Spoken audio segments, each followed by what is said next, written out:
Dans cette vidéo, je vais vous partager une stratégie de trading simple et puissante basée sur la méthode ICT-SMC. C'est une stratégie redoutablement efficace qui peut littéralement transformer votre trading en un temps record. Imaginez une stratégie simple, claire et accessible qui peut faire passer votre trading au niveau supérieur. J'ai préparé une checklist complète que vous pourrez utiliser dès aujourd'hui pour appliquer cette stratégie de manière méthodique. Alors restez bien jusqu'à la fin de cette vidéo pour maîtriser cette stratégie dans les moindres détails. Si vous découvrez cette chaîne via cette vidéo, je vous souhaite la bienvenue sur la chaîne Digital Trading. Je suis Nino, trader passionné et rentable depuis plusieurs années.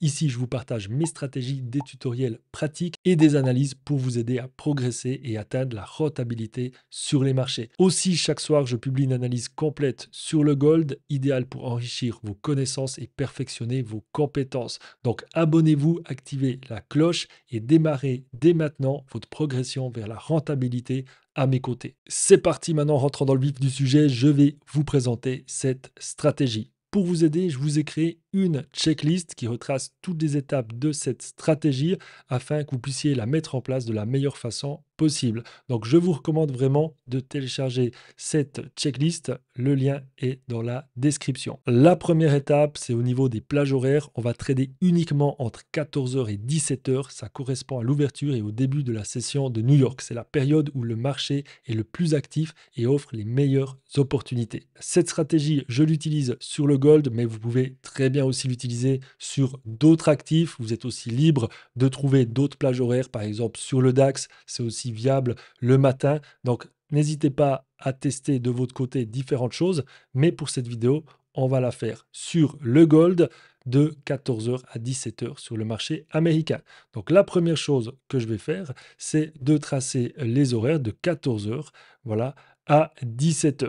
Une fois qu'on a passé cette étape, on la coche et là, on va à la deuxième étape. C'est l'identification des zones de liquidité. Sur un graphique en 5 minutes, donc on se positionne en 5 minutes, on identifie les zones de liquidité acheteuses et vendeuses formées avant 14 heures. Ces zones correspondent à des niveaux où le prix a accumulé des ordres, exemple les hauts et les bas significatifs ou les doubles top et bottom. On va sur le graphique, c'est assez facile, il n'y a rien de compliqué en soi. Ici, je vois qu'il y a deux tops, donc pour moi, c'est vraiment la zone. Je vais même me mettre plutôt à ce dernier top.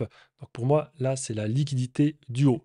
Ensuite, ici, la liquidité, on pourrait soit la mettre ici, là en bas, mais là, moi, je la vois bien ici voilà, de 11h40, 11h50 pardon, jusqu'ici. On voit qu'il y a vraiment une accumulation de liquidité dans ces zones. Donc moi, je vais tracer la liquidité du bas ici. Voilà. Donc je la mets ici. Ça, je la mets ici. Voilà. Donc ça, c'était la deuxième étape. Donc c'est bon, on a identifié les zones de liquidité. La deuxième étape, c'est observation initiale. À partir de 14 heures, attendez que le prix touche une zone de liquidité, acheteuse ou vendeuse. Passez ensuite sur un graphique de 1 minute et surveillez la formation d'un swing low ou swing high. Donc voilà, là maintenant, on va attendre que le marché franchisse une ligne de liquidité, une zone de liquidité, soit vers le bas, soit vers le haut. Voilà, donc on avance un peu. Voilà, dès que ça franchit une ligne, on se met en 1 minute. Voilà, on se met en 1 minute et là, on va attendre un swing low. Donc, on avance un peu en 1 minute et on attend qu'il y ait un swing low. Donc là, on pourrait voir un premier swing low. Donc c'est bon, on coche cette troisième étape et on passe à la quatrième étape. Je fais une petite pause dans cette vidéo pour vous passer un message très important. Le trading n'est pas un jeu. Si vous voulez réussir, il faut être sérieux et bien vous informer. Pour vous donner toutes les chances de réussir, je vous invite à rejoindre mon canal Telegram. Chaque jour, j'y partage des astuces, mon expérience et des informations essentielles sur le trading. Je vous avertis également quand je suis en live et vous informe des événements majeurs qui impactent les marchés financiers pour vous permettre de rester à jour et de maximiser vos chances de réussite. Rejoignez-moi, le lien est dans la description. La quatrième étape, c'est donc une impulsion décisive après la formation d'un swing low ou un swing high. Là, en l'occurrence, c'est un swing low vu que c'est en bas de la ligne de liquidité. Si ça aurait été au-dessus de la ligne de liquidité, la ligne de liquidité du haut, ça aurait été un swing high. Mais là, en l'occurrence, c'est un swing low. on attend une impulsion claire marquée par une bougie significative dans le sens opposé. Cette impulsion peut signaler un market structure shift. C'est un changement de structure de marché, MSS. Voilà.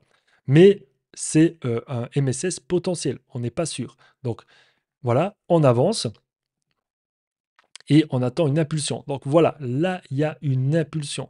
Donc là, on va surveiller maintenant, on va cocher cette case et on va premièrement voir s'il y a des FVG qui sont créés, vérifier la présence d'un fair value gap après l'impulsion. Sans FVG, il n'y a pas de trade. Le FVG représente une inefficacité de marché qui peut être comblée avant que le prix ne continue dans sa direction.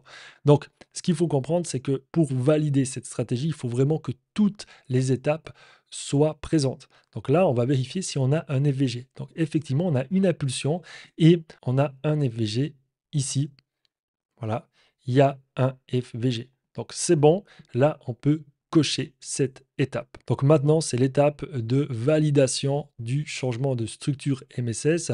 Souvenez-vous, à cette étape, on avait un MSS potentiel, mais maintenant, il faut qu'il soit valide. Donc on attend une confirmation de Market Structure Shift, MSS, c'est-à-dire une cassure d'un high à low ou high à high. Donc un plus haut, plus bas ou plus haut, plus haut. Cela valide un retournement ou une nouvelle direction du prix. Donc on revient sur le graphique et le plus haut, plus bas, l'ancien plus haut, plus bas, il est ici.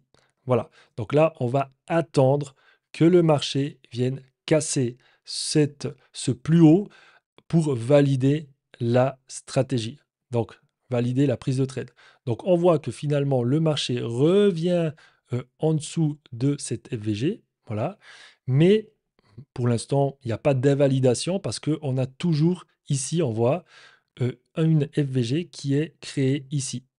Voilà, FVG, il y a toujours une FVG. Donc pour l'instant, c'est toujours valide. On attend. Voilà, on attend, on avance. Et voilà, bam. Là, on a clairement une impulsion haussière avec des FVG qui se sont créés à la chaîne. On a plein de FVG ici qui se sont créés les uns après les autres.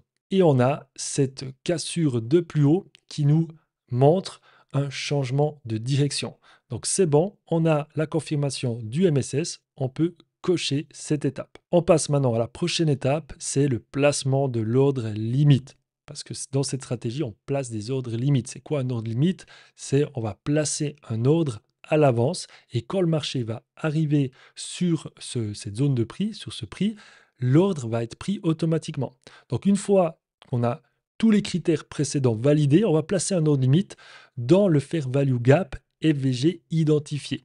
L'objectif est d'entrer au moment où le prix revient combler le FVG avant de reprendre sa direction. Alors maintenant, on va placer notre ordre par rapport au FVG. Quand vous avez plusieurs FVG, je vous recommande d'utiliser le premier FVG, donc celui-là. Je le place un peu en dessous du haut du FVG, voilà, ici. Et voilà, on a fait cette étape, c'est le placement de l'ordre limite. La prochaine étape, c'est le placement du stop loss. Placez votre stop loss juste en dessous ou au-dessus, selon la direction bien sûr, du FVG. Cela limite les pertes en cas d'invalidation du scénario. Donc, pour moi, il y a plusieurs façons de faire ça. Vous devez adapter selon votre façon de trader. Si vous faites plutôt du scalping, si vous êtes plutôt dans la recherche de gros ratios avec des petits stop loss, si vous êtes plus dans la sécurité. Donc, soit vous le placez sous le FVG, soit vous le placez sous le dernier plus bas. Donc, moi, dans ce cas-là, pour avoir un peu plus de marge, je vais le placer sous ce plus bas. Donc, c'est bon.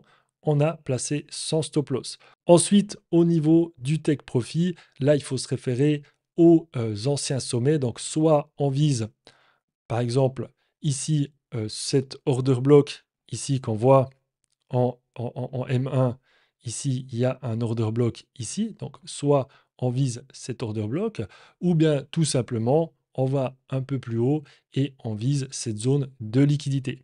Et voilà. Et ensuite, voilà, là, on a effectué toutes les étapes de cette stratégie.